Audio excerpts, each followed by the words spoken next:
বিসমিল্লাহির রহমানির রহিম। এও ইসলামিক টিভি একদিন আগে ঘোষণা দিয়েছেন এদেশে কোনো ধর্মীয় অনুষ্ঠানে যদি অনুমতি না লাগে, মুসলমানদের কোরআনের প্রচারে কোনো অনুমতি কোনো ফেরেশতার নেওয়ার দরকার নেই। গত পরশুদিন মনে হয় আমি পাবনাতে যাচ্ছিলাম কুষ্টিয়া থেকে। গোয়েন্দা বিভাগের প্রধান যিনি আছেন আমাকে বলছে, হুজুর কোরআনের কথা বলতে গিয়ে এই 14-15 বছর বহু বাধার সম্মুখীন হয়েছেন। এদেশে এখন মুক্তভাবে কোরআনের কথা বলবেন, কোরআন যেভাবে যেই ফোর্সে জানিয়েছে ওই ফোর্সে বলবেন, কোনো বাধা নেই। কেউ বাধা দেওয়ার কথা বললে আমারে জানাবেন, ঠ্যাং ভেঙে ফেলবেন। তো দুইটা কথা জানিয়েছে কমিটিকে জানাতে। এক নম্বরে মহিলাদের প্যান্ডেল যেন আলাদা হয়, আর ওখানে কোনো পুরুষ যেন দায়িত্ব না থাকে। 2 নম্বরে ওনাদের জন্য আলাদা অজু এবং টয়লেটের যে ব্যবস্থাগুলো ওয়ান টাইম হলেও যেন অন্তত মানুষ বুঝে 8টা 10টা 15 20টা এগুলো কমিটি করে দেয়। আপনি আগে এটাই জানিয়ে দেবেন। আপনাদের মাহফিলের মাধ্যমে সারা দেশে যেখানে তাফসীর মাহফিল, ওয়াজ মাহফিল নেওয়া আছে আমি জানিয়ে দিলাম, আপনারা এই কাজগুলো করবেন। কোরআন প্রচারে, কোরআন প্রতিষ্ঠায় এখন আশা করছি সামনে আর কোনো বাধা আমাদের থাকবে না। যদিও ষড়যন্ত্র তাফসীরুল কোরআন মাহফিলের স্বনামধন্য সভাপতি, বিশিষ্ট ইসলামী চিন্তাবিদ, শিক্ষাবিদ হযরত আল্লামা ইমদাদুল হক দামাত বারকাতুহুল আলিয়া, এখানে যারা আলোচনা রাখবেন মুফাসসিরে কোরআন, ইসলামিক চিন্তাবিদ মাওলানা শায়েখ আলী হাসান ওসামা রাজবাড়ী, আলোচনা রাখবেন মুফাসসিরে কোরআন জনাব মাওলানা শায়েখ জামাল উদ্দিন ঢাকা। মেহমান রহমান হয়ে এসে গেছেন, আমরা অল্প কিছু সময় কথা বলবো। মঞ্চে বসা ওলামা ইকরাম, সামনে বসা মুসলমান ভাইরা, পর্দার আড়ালের সম্মানিতা মা এবং বোনেরা, প্রাণপ্রিয় গাজীপুরবাসী, পাশে কাশিমপুর কারাগার, ওখানে আমার বহু ভাইরা এখনো পর্যন্ত আছেন, তাদেরকেও সালাম জানাচ্ছি। দল মত জাতি বর্ণ ধর্ম নির্বিশেষে কোরআনের এই অনুষ্ঠানে আমরা যারা এসেছি, মুসলমানদের সংস্কৃতি এবং ঐতিহ্য এটা। অন্তর্বর্তীকালীন সরকারের প্রধান উপদেষ্টা ডক্টর মোহাম্মদ ইউনূস কয়েকদিন আগে ঘোষণা দিয়েছেন এদেশে কোনো ধর্মীয় অনুষ্ঠানে যদি অনুমতি না লাগে, মুসলমানদের কোরআনের প্রচারে কোনো অনুমতি কোনো ফেরেশতার নেওয়ার দরকার নেই। গত পরশুদিন মনে হয় আমি পাবনাতে যাচ্ছিলাম কুষ্টিয়া থেকে। গোয়েন্দা বিভাগের প্রধান যিনি আছেন আমাকে বলছে, হুজুর কোরআনের কথা বলতে গিয়ে এই 14-15 বছর বহু বাধার সম্মুখীন হয়েছেন। এদেশে এখন মুক্তভাবে কোরআনের কথা বলবেন, কোরআন যেভাবে যেই ফোর্সে জানিয়েছে ওই ফোর্সে বলবেন, কোনো বাধা নেই। কেউ বাধা দেওয়ার কথা বললে আমারে জানাবেন, ঠ্যাং ভেঙে ফেলবেন। তো দুইটা কথা জানিয়েছে কমিটিকে জানাতে। এক নম্বরে মহিলাদের প্যান্ডেল যেন আলাদা হয়, আর ওখানে কোনো পুরুষ যেন দায়িত্ব না থাকে। 2 নম্বরে ওনাদের জন্য আলাদা অজু এবং টয়লেটের যে ব্যবস্থাগুলো ওয়ান টাইম হলেও যেন অন্তত মানুষ বুঝে 8টা 10টা 15 20টা এগুলো কমিটি করে দেয়। আপনি আগে এটাই জানিয়ে দেবেন। আপনাদের মাহফিলের মাধ্যমে সারা দেশে যেখানে তাফসীর মাহফিল, ওয়াজ মাহফিল নেওয়া আছে আমি জানিয়ে দিলাম, আপনারা এই কাজগুলো করবেন। কোরআন প্রচারে, কোরআন প্রতিষ্ঠায় এখন আশা করছি সামনে আর কোনো বাধা আমাদের থাকবে না। যদিও ষড়যন্ত্র বসে নেই। গতকালকেও একটা ষড়যন্ত্র হওয়ার পায় তারা চলছিল, আমাদের ছাত্র বন্ধু যারা আছে তারা রুখে দিয়েছে। এর কয়েকদিন আগে আর একটা হয়েছিল বিচারপতি দিয়ে, সেইটাও রুখে দিয়েছে। আমার মনে হয় যাই হচ্ছে, আল্লাহ রাব্বুল আলামিন সে কাবা শরীফ ধ্বংস করতে যারা এসেছিল সে আবাবিল পাখি দিয়ে যেমন সাহায্য করেছিলেন, পদে পদে জালেমদেরকে বিদায় দেওয়ার পরে যা হচ্ছে আল্লাহ নিজে মনে হয় হাতে করে করছেন। ইদা জা নাসরুল্লাহি ওয়াল ফাত, হে নবী, যখন সাহায্য আসবে আল্লাহর, আপনি তখন বিজয় দেখতে পাবেন।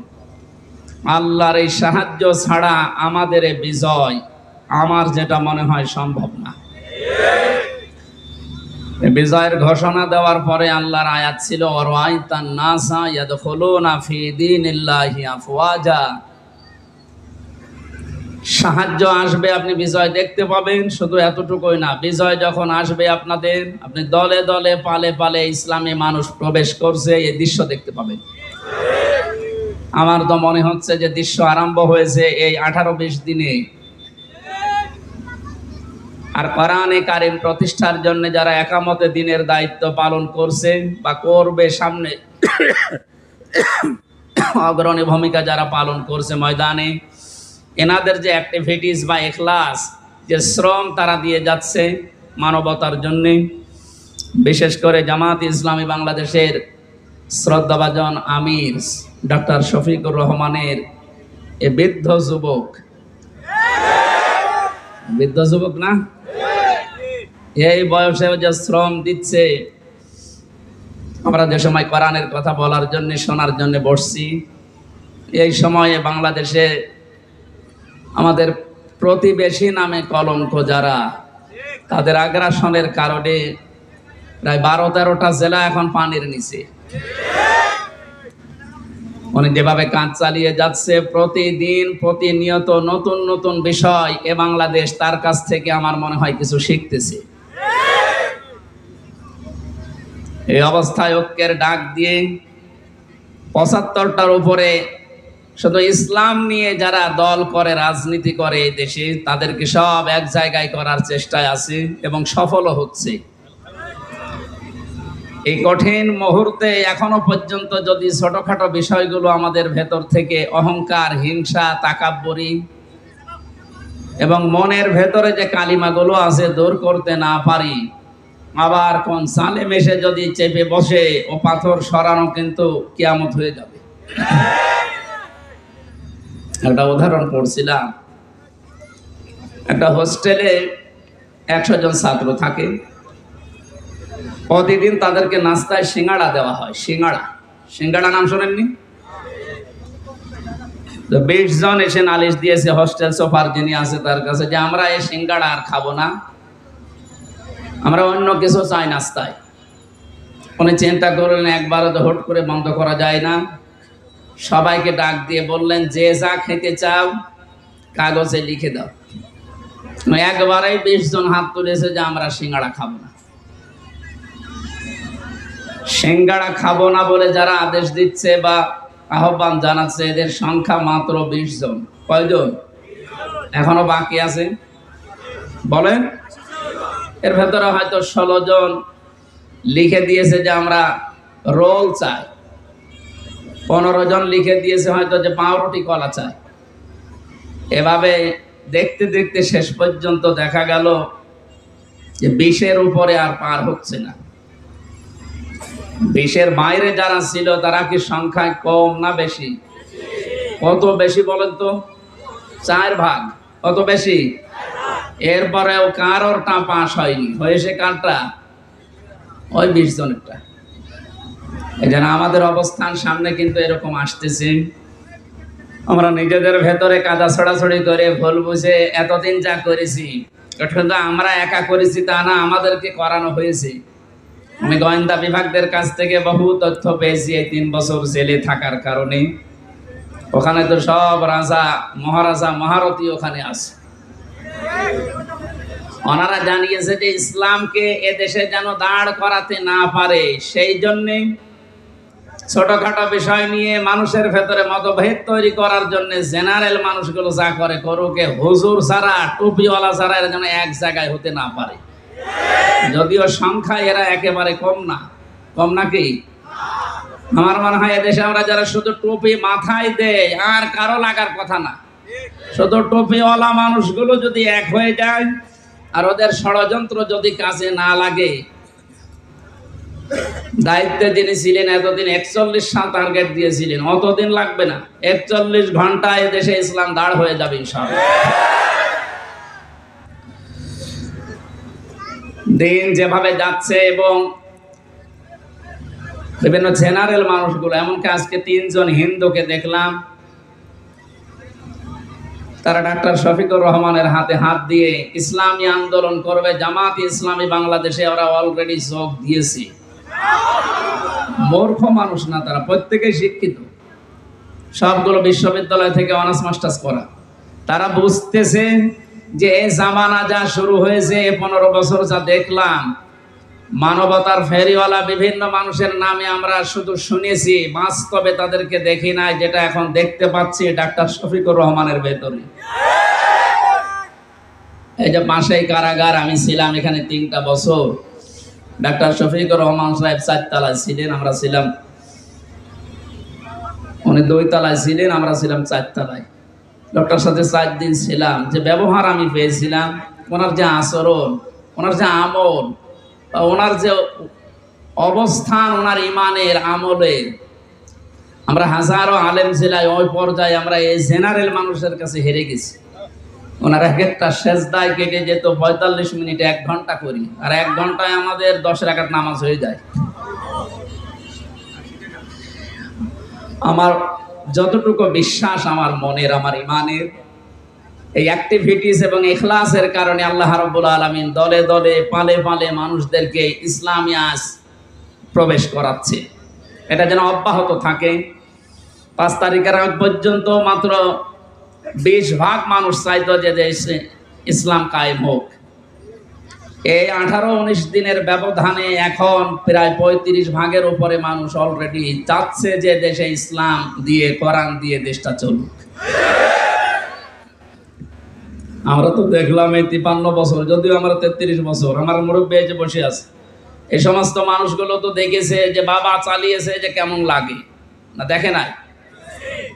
স্বামীও চালিয়েছিল, মানুষ দেখেছে।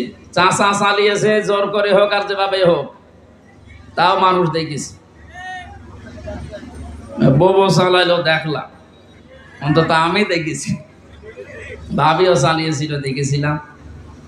এখন শুধু দেখতে বাকি আছে যে এ কোরআন দিয়ে দেশ চললে কেমন দেখা যায়। এটা দিয়ে চালান, এ কারাগার লাগবে না। কারাগার লাগবে কোন কারণে? এটা দিয়ে চললে অপরাধ হলে যে সঙ্গে সঙ্গে বিচার হয়ে যাবে, অপরাধ শেষ। এখানে বছরের পরে বছর মানুষকে কারণে অকারণে আপনি আটকিয়ে বেকার কষ্ট দেবেন কোন কারণে? আমি যে সিঙ্গাড়ার উদাহরণ দিলাম, 100 জনের মাত্র 20 জন চায়, 80 জন মানুষ থাকার পরেও তাদেরটা পাস হয়নি।